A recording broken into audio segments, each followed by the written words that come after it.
ایک مرتبہ اللہ کے رسول صلی اللہ علیہ وسلم ایک جنگل سے تشریف لے جا رہے ہیں. جنگل جاتے وقت میرے آقا علیہ الصلوۃ والتسلیم کو اچانک آواز آئی, ادرکنی یا رسول اللہ, ادرکنی یا رسول اللہ, ادرکنی یا رسول اللہ. یا رسول اللہ میری مدد کریں, یا رسول اللہ میری مدد کریں, یا رسول اللہ میری مدد کریں صلی اللہ علیہ وسلم.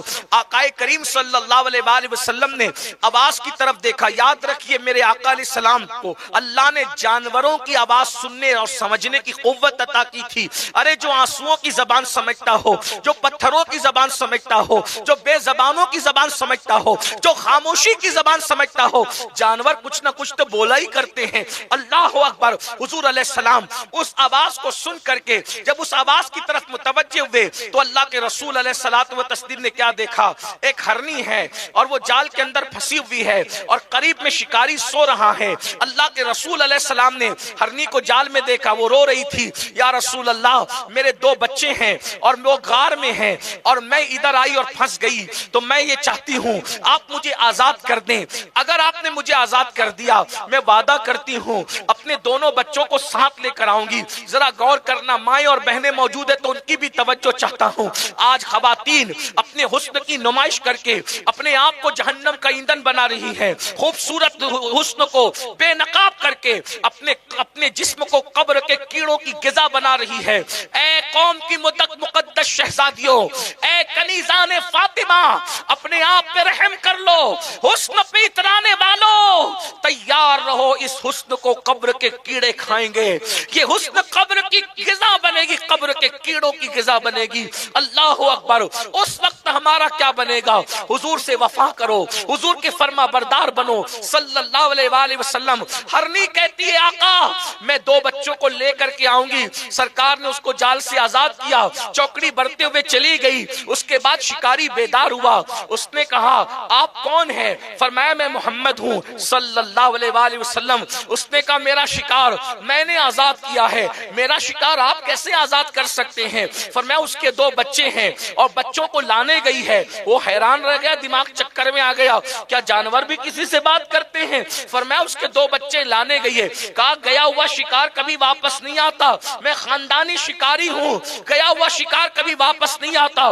فرمایا وہ اوروں کا ہوتا ہے جو واپس نہیں آتا, وہ مجھ سے وعدہ کر کے گئی ہے, میں گارنٹی دیتا ہوں کہ واپس آئے گی, اور جب تک وہ نہیں آتی ہے میں یہاں موجود ہوں. اگر وہ نہیں آئے گی پھر تم فیصلہ کرنا تمہیں کیا فیصلہ کرنا ہے. یہ گفتگو ہو ہی رہی تھی, تھوڑی دیر میں ہرنی جو ہے دونوں بچوں کو ساتھ لے کر کے واپس آئی. سرکار نے فرمایا یہ لے تیرا شکار, اور اس نے حضور کو سجدہ کیا. یہ منظر دیکھ کر شکاری حیران رہ گیا.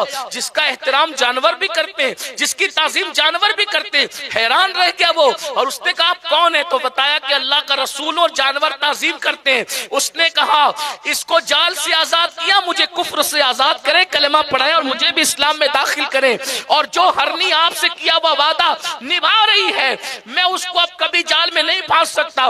میں نے اس کو بھی آزاد کیا, اس کے بچوں کو بھی آزاد کیا. اندازہ فرمائے ہرنی نے رسول اللہ سے کیا ہوا وعدہ وفا کیا کہ نہیں کیا؟ جانور ہے, ہم وفا کر رہے ہیں, ہم وفا کر رہے ہیں. آقا کی آنکھوں کی ٹھنڈک نماز ہے, چھوڑ چکے نماز. مسجد ویران ہے, ہرن نے اپنی جان کی پرواہ نہیں کی, احترام مصطفیٰ پر جان دینے آ گئی.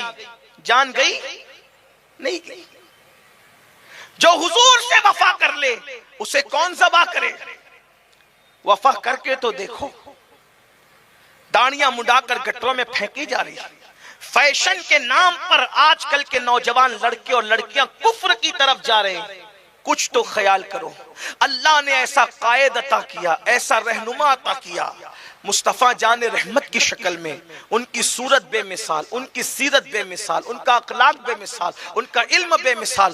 وقت ہوتا تو ساری باتیں عرض کی جاتی, لیکن اتنا ہی کہہ سکتے ہیں کہ زندگیاں ختم ہوئی اور قلم ٹوٹ گئے, تیرے اوصاف کا ایک باب بھی پورا نہ ہوا. تیرے تو وصف عیب تناہی سے ہے بری, حیران ہوں میرے شاہ میں کیا کیا کہوں تجھے، کہہ لے گی سب کچھ ان کے، ثنا خاں کی خاموشی چپ ہو رہا یہ کہہ کے، میں کیا کیا کہوں تجھے، لیکن رضا نے ختم سخن اس پہ کر دیا، خالق کا بندہ خلق کا آقا کہوں تجھے۔